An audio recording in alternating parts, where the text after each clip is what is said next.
నేడు అత్యంత కీలకమైనటువంటి రోజు. దేశ ప్రజలందరూ ఎప్పుడిప్పుడా అని ఎదురు చూస్తున్న 2023-24 ఆర్థిక సంవత్సరానికి సంబంధించిన బడ్జెట్ ని ఆర్థిక శాఖ మంత్రి నిర్మలా సీతారామన్ పార్లమెంటు రెండు సభల్లోనూ ప్రవేశపెడతారు. ఉదయం 11 గంటలకి కేంద్ర ఆర్థిక మంత్రి నిర్మలా సీతారామన్ సాధారణ బడ్జెట్ ని ముందుగా లోక్సభలో తర్వాత రాజ్యసభలో ప్రవేశపెడతారు. రేపు రెండు సభలు రాష్ట్రపతి ప్రసంగానికి ధన్యవాదాలు చెప్పే తీర్మానంపై చర్చను మొదలు పెడతాయి. ఇక ఈ చర్చలో ప్రధానమంత్రి నరేంద్ర మోడీ రెండు సభల్లోనూ మాట్లాడతారు.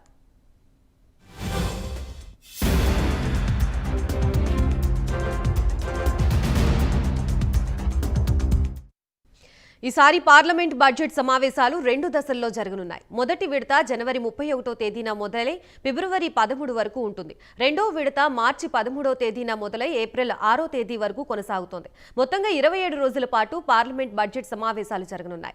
ఇదిలా ఉంటే ఇవాళ రేపు 0 అవర్ కావడంతో క్వశ్చన్ అవర్ ఉండదు. కాబట్టి ప్రతిపక్షాలు ఏదైనా అడగాలంటే ఫిబ్రవరి 2వ తేదీన జరిగే 0 అవర్లో అడగాల్సి ఉంటుందని ఇప్పటికే పార్లమెంటరీ బులెటిన్లో వెల్లడించింది.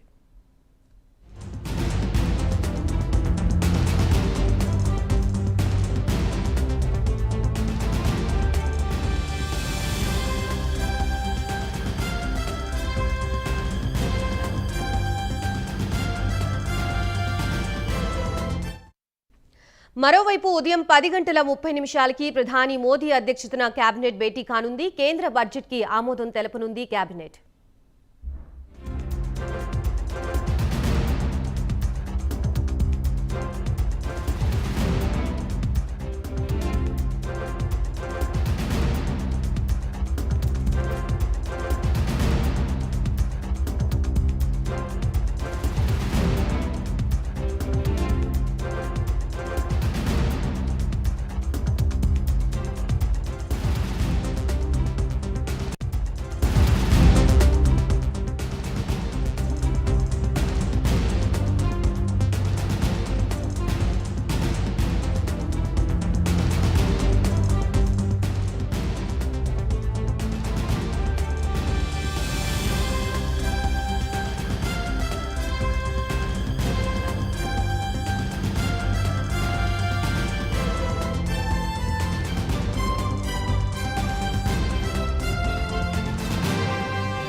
నేడు అత్యంత కీలకమైనటువంటి రోజు. దేశ ప్రజలందరూ ఎప్పుడెప్పుడా అని ఎదురు చూస్తున్న 2023-24 ఆర్థిక సంవత్సరానికి సంబంధించిన బడ్జెట్ ను ఆర్థిక శాఖ మంత్రి నిర్మలా సీతారామన్ పార్లమెంట్ రెండు సభల్లోనూ ప్రవేశపెడతారు.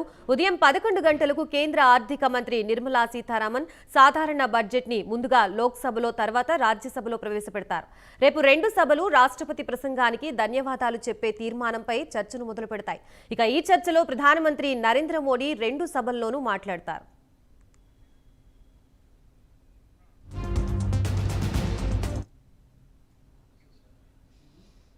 ఇదే అంశానికి సంబంధించి మరింత సమాచారాన్ని మా ప్రతినిధి ఢిల్లీ నుంచి శివ లైవ్ లో అందిస్తారు. శివ,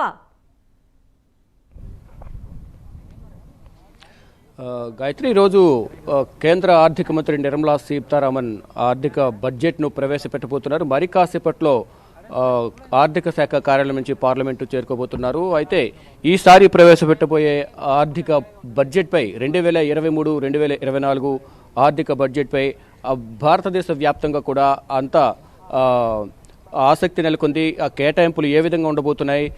అయితే ఈసారి ప్రవేశపెట్టే బడ్జెట్ సంబంధించి కూడా ఆర్థిక నిపుణుల నుంచి పారిశ్రామికవేత్తల నుంచి కూడా కొన్ని సలహాలు సూచనలు ఇచ్చారు. అయితే ప్రధానంగా చూసుకుంటే ఈ మౌలిక రంగాలకు సంబంధించి వ్యవసాయ రంగానికి, అలాగే హైవేలకు సంబంధించి ఓడరేవులు, విమానాశ్రయాలకు సంబంధించి కానీ కేటాయింపులు ఏ విధంగా చేయాలనేది కూడా కొన్ని పారిశ్రామికవేత్తల నుంచి కూడా కొన్ని సూచనలు వచ్చినట్లుగా తెలుస్తోంది. మొత్తంగా చూసుకుంటే ఈ బడ్జెట్ ప్రజారంజకంగా ఉండబోతుందనేది బీజేపీ వర్గాల నుంచి వినపడుతోంది.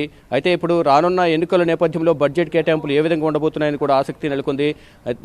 ప్రధానంగా చూసుకుంటే కనుక ఈ సంవత్సరం 2023లో 9 రాష్ట్రాలకు సంబంధించిన ఎన్నికలు ఉన్నాయి. కాబట్టి ఆ దృష్ట్యా ముందుగా ఆ విధంగా ఏమన్నా బడ్జెట్ కేటాయింపులు ఉంటాయా, లేదా సంస్థాగతంగా ఎటువంటి ఇబ్బందులు నెలకొన్నాయి ఆర్థికంగా అనేది ఆ సర్వే ద్వారా ఏమన్నా సర్వే నిర్వహించారు. కాబట్టి దాని ద్వారా ఏమన్నా కేటాయింపులు ఉంటాయనేది కూడా చూడాల్సి ఉంది. అయితే నిన్న రాష్ట్రపతి ద్రౌపది ముర్ము ప్రసంగం తర్వాత నిన్న కేంద్ర ఆర్థిక శాఖ మంత్రి నిర్మలా సీతారామన్ ఆర్థిక సర్వేను ప్రవేశపెట్టారు. ఈ ఆర్థిక సర్వే అనేది వృద్ధి రేటు ఈ సంవత్సరం అనేది 6 నుంచి 6.8% ఉంటుందంటూ కూడా ఆర్థిక సర్వేలో తెలియజేశారు. ఈ ఆర్థిక సర్వే ప్రకారం చూసుకుంటే ఈసారి ప్రవేశపెట్టబోయే బడ్జెట్ మాత్రం ఎంతో ఆసక్తి నెలకొంది, ప్రజారంజకంగా ఉంటుందంటూ బీజేపీ నేతలు చెప్తున్నప్పటికీ కూడా గతంలో కేటాయించిన కేటాయింపులకి ఇప్పటి వరకు నిధులు విడుదల చేయలేదంటూ ఇటు ప్రతిపక్ష పార్టీలు అయితే బడ్జెట్ విడుదల చేసిన తర్వాత బీజేపీ పైన ముక్తకంఠంతో వ్యతిరేకత వ్యక్తం చేసేందుకు అన్ని పార్టీలు అయితే సిద్ధంగా ఉన్నాయి.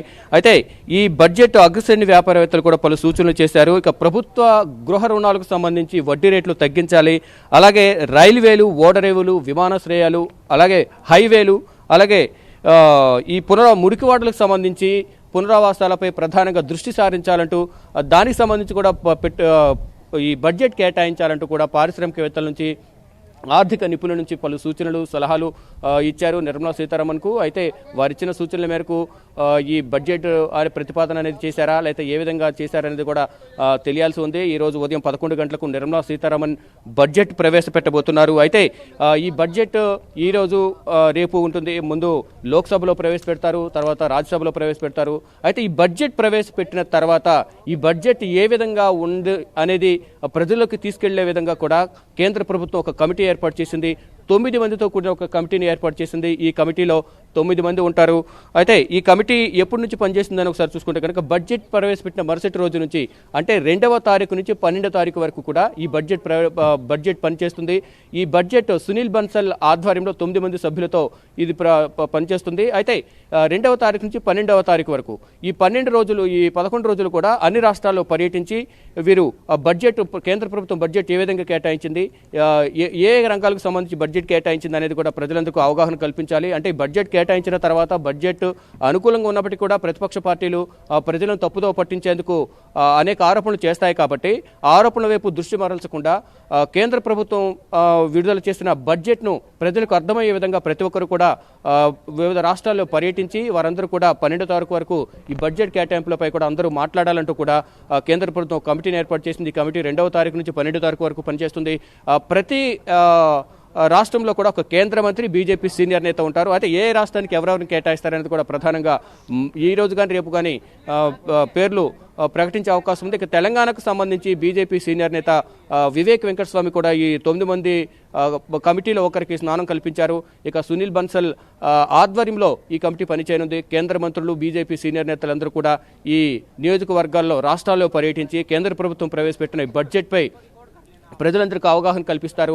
ఇప్పటి వరకు బీజేపీ ప్రభుత్వం ఎటువంటి చర్యలు తీసుకుంది, భారతదేశ అభివృద్ధికి అంటూ కూడా ఒక మెమరాండం, ఒక కమిటీ ఏర్పాటు చేసింది. కాబట్టి ప్రజల నుంచి ఫీడ్బ్యాక్ తీసుకుని రాజకీయ ముందు ఎటువంటి చర్యలు తీసుకోవాలనిపై కూడా ఒక నిర్ణయం తీసుకునే అవకాశం ఉంది. మొత్తంగా చూసుకుంటే కనుక ఈరోజు ఉదయం 11 గంటలకు కేంద్ర మంత్రి నిర్మలా సీతారామన్ ఆర్థిక బడ్జెట్ను ప్రవేశపెట్టబోతున్నారు. నిన్న ఆర్థిక సర్వేకి సంబంధించి నిన్న ఒక ఆర్థిక సర్వేను విడుదల చేశారు. ఈ సంవత్సరం వృద్ధి రేటు అనేది 6.68% ఉంటుందంటూ కూడా సర్వేను విడుదల చేశారు. అయితే ఈ కేంద్రం ప్రవేశపెట్టే బడ్జెట్ను ఏ విధంగా ఉంటుంది అనేది కూడా అందరూ ఆసక్తిగా ఎదురు చూస్తున్న పరిస్థితి. ఇక ప్రతిపక్ష పార్టీలకు సంబంధించి అయితే అస్త్రశస్త్రాలు సిద్ధం చేశాయి.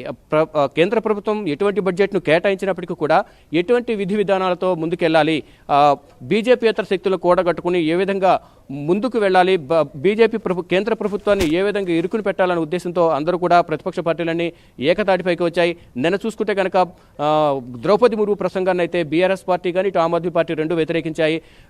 గతంలోనే చూసుకున్నాం మనం, ఆమ్ ఆద్మీ పార్టీకి సంబంధించి కానీ ఇటు బీఆర్ఎస్ పార్టీకి సంబంధించి కానీ కేంద్ర ప్రభుత్వంతో పొసగడం లేదు, పలు విధాలుగా వ్యతిరేకత వ్యక్తం చేస్తున్న పరిస్థితి. కానీ నిన్న ద్రౌపది ముర్ము ప్రసంగానికి సంబంధించి కూడా నేను బహిష్కరించారు. కేంద్ర ప్రభుత్వం అనుసరిస్తున్న విధానాల వల్లే మేము ఈ ద్రౌపది ముర్ము ప్రసంగాన్ని బహిష్కరించాం తప్ప ద్రౌపది ముర్ము మీద ఎటువంటి వ్యతిరేకత లేదు అనేది కూడా వాళ్ళు స్పష్టం చేశారు. అయితే ప్రసంగం అయితే బాగుంది, కానీ అది అమల్లో ఉంటే ఇంకా బాగుంటుంది, అమలు చేస్తే బాగుంటుందని కూడా నిన్న బీఆర్ఎస్ కానీ ఇటు ఆమ్ ఆద్మీ పార్టీ నేతలు కానీ చెప్పిన పరిస్థితి. ఇక ఈ రోజు ఉదయం 11 గంటలకు బడ్జెట్ ప్రవేశపెట్టనున్నారు.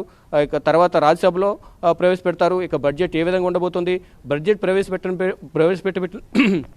ప్రవేశపెట్టిన తర్వాత ప్రతిపక్ష పార్టీల నుంచి ఎటువంటి వార్తలు వినిపించనుందని కూడా అందరూ ఆసక్తి ఎదురు చూస్తున్నారు. అయితే ఈ బడ్జెట్ సమావేశాలు అనేవి 2 విధాలుగా జరగనున్నాయి.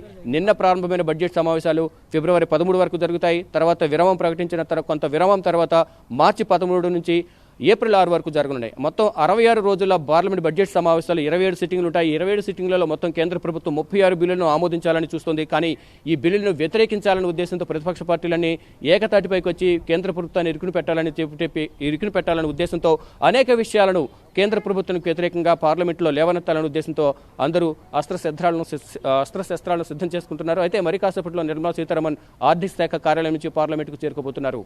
Gayatri. Right, thank you for the update Shiva.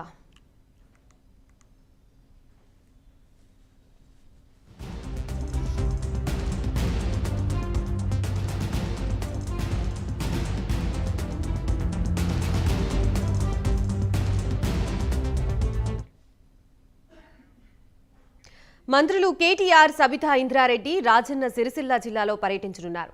Gambhiraopet మండల కేంద్రంలో KG2 PG విద్యాలయ నూతన భవన